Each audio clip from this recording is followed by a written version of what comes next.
Hi everyone, I'm so glad you stopped by today. We're going to look at an easy slimline card for Christmas. Of course, all of these techniques could be adapted to use for another holiday or just for a card. The reason I love slimline cards is because they're very easy to mail in the US. The envelopes are easy to find.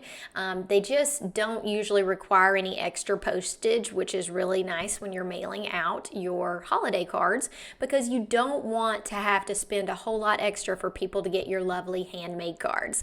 So we're going to go over some tips and tricks with this somewhat complicated die set. I'm going to show you ways to use it and make it easy for you, so no worries.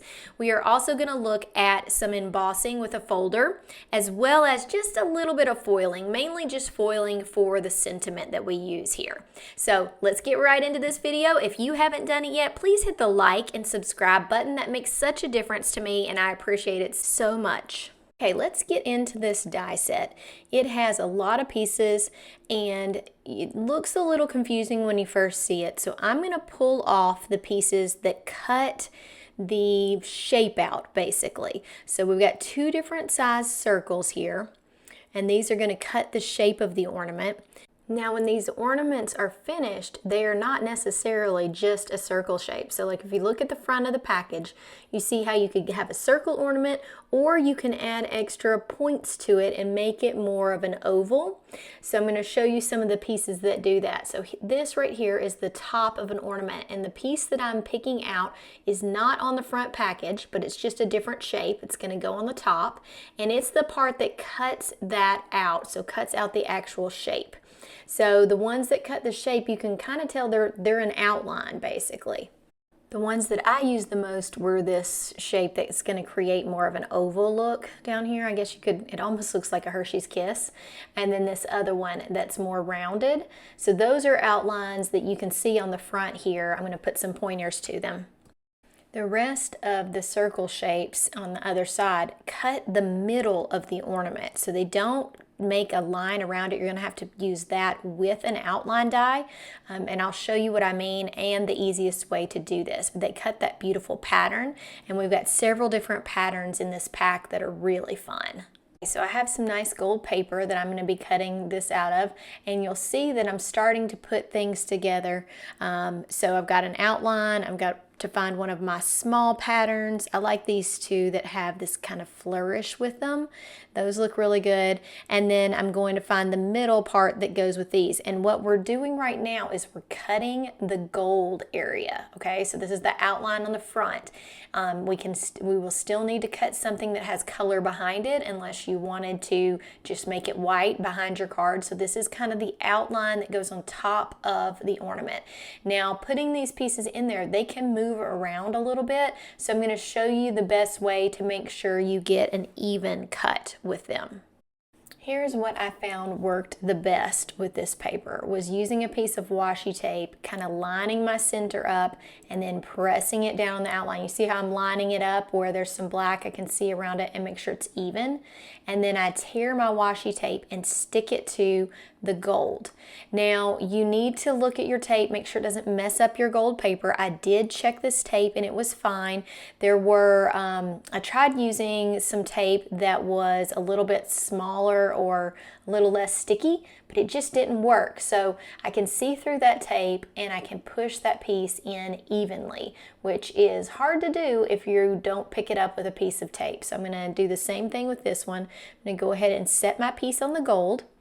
And then I'm going to pick up this little piece with the tape and move it around how it needs to be. I'm trying to set it up just right here, but you can tell how quickly that can move off center. And if you're particular like I am, you want to pick up your middle piece and then stick it down. So I'm just adjusting and I can undo my tape and adjust as I need to, and then stick that tape, give yourself an extra little tail of tape and put that tape down on the paper. Here are all the shapes that I cut just so that I would have backgrounds. I'm going to do ink blending on mine. If you want to use colored cardstock, that's fine. You just would want to cut out a variety of colored cardstock to use behind your ornaments.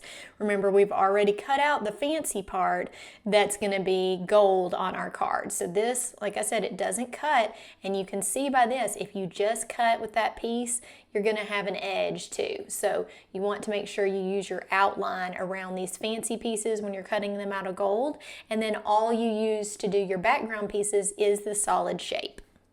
Before we start ink blending, let me just show you this embossing folder. It's diagonal stripes, and it's actually a slimline embossing folder. So it's a slimline size, which is really nice. You don't have to measure or redo something. And I'm just gonna emboss white paper, and we're gonna use that as our background. So it fits perfectly. I did cut it down a little bit, but you don't have to if you've got the right size of your machine. And then look at that. Oh, just great texture. I love it. Now I'm not going to go much into foiling, but I did create my sentiment with a foiling plate. So I'm just going to cut it out and make it a long sentiment to put across the card. Now I'm a big fan of creating your own colored cardstock. You know, you could say ink blending, but sometimes it's a little bit more than just that. So I'm going to use these Catherine Pooler inks because they're very bright, a little hard to get open on the first try there, sorry. But they are really bright, saturated inks, and so I can ink blend if I want, which is what I'm going to start doing. The reason that I'm ink blending is to create just light, to create a light area in the middle of this ornament. So I'm going to take it dark around the edges and lighten it in the middle. Now, if you are creating multiple Christmas cards, which I don't know how many you usually make, but I usually make at least 50. And when I'm doing that, sometimes I just say, forget it on the ink blending. And you can use these stamp pads to go direct to paper and just color the cardstock. It is a good idea to have refills, especially because they're such wonderful bright colors, but I'm amazed at how much I can make without refilling it. And when I finally got a refill, it was like I used 2 or 3 drops on these little mini pads, and it'll last me another several months of using it pretty regularly. Here's what I mean by going ink to paper. So it definitely is nice to have a bigger ink pad to do this, but it's going to get on your fingers like I'm doing here, but it gives it a great color. And I always worried, like, if I stamped too much ink in one area, was it going to cause problems and make a big line? And it really dries without that line. I still usually make sure I've stamped everywhere and that I've got good color on all of it, but you can take it direct to paper like that, and then you've got great saturated color.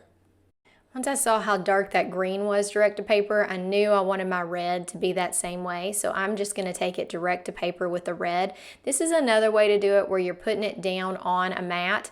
It just means you got a little bit more cleanup on your mat, but it's probably, I mean, I'm much faster doing it this way for sure. So now we can get the gold pieces that we've cut out and we can put them on our colored pieces and glue them down. Now you could do this with double-sided adhesive if you wanted to. I probably would say that you needed to have cut your gold with the double-sided adhesive already on it, because this is a very thin, just, you know, delicate piece. So if you didn't already have it on there, it'd be really hard to get it on. I didn't have any trouble just putting a slight amount of glue and then putting it on my piece. So that works as well. So once these pieces are done, and you can see I did the little Hershey's Kiss piece and the other thing, I also used some sparkly glitter cardstock and cut out the tops of the 2 green ornaments. I just thought that added some extra excitement. Now you can arrange your ornaments however you want to. This piece of white paper that I've cut right here is actually from the same die set. It's got 3 different like frame and rectangle dies, and this is the smallest one. So I'm using this and I'm making sure that I can fit my ornaments on it and put them together before we put our cool embossed background behind it. A couple things that really help you with these kind of cards where something is in a line like this is to have one of these mats with the grids, or to have a T-ruler. And a lot of people are like, what in the world is a T-ruler? A T-ruler has an edge to it so that you can line up the corner of the ruler with your corner. And the reason that's important is because that makes sure that you're keeping everything level, because you could throw a ruler across the middle, and if you're not holding the ruler level, then you can still be at a slant. See how it fits perfectly on that corner?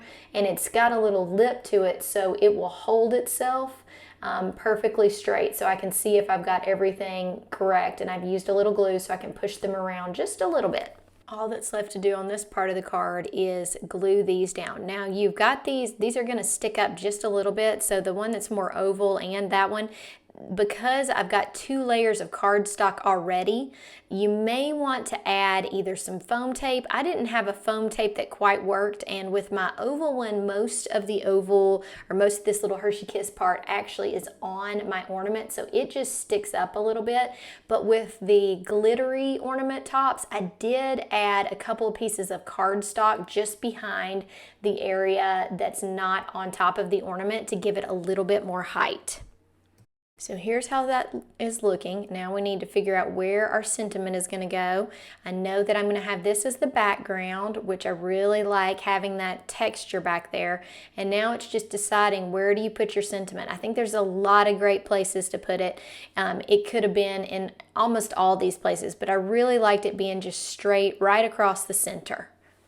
Okay, here's how this T-ruler comes in again. So I've got my T-ruler and I need to make sure that I create a level front card. So if you have trouble doing this without a ruler, which I do, it really gives your card something extra to have straight lines where they're supposed to. It just makes a difference. So I glued that down.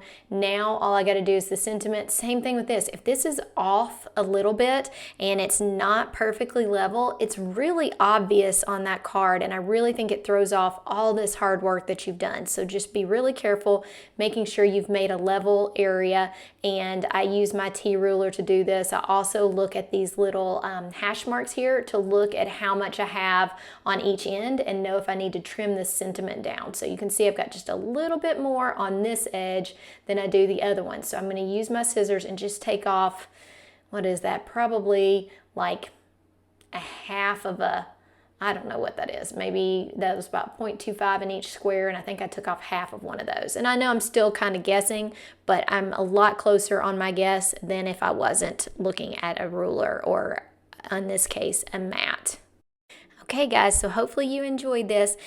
I wanted to let you know that I am having a giveaway when I hit 3K, which should be very soon. So make sure that you comment below and let me know that you're subscribed so I can enter you in that giveaway. And here's that final card. If you haven't done it yet, hit the like and subscribe. Make sure you check the link in the description for all the details on the products that I used today. I hope you enjoyed this, guys. Have a great day. Bye.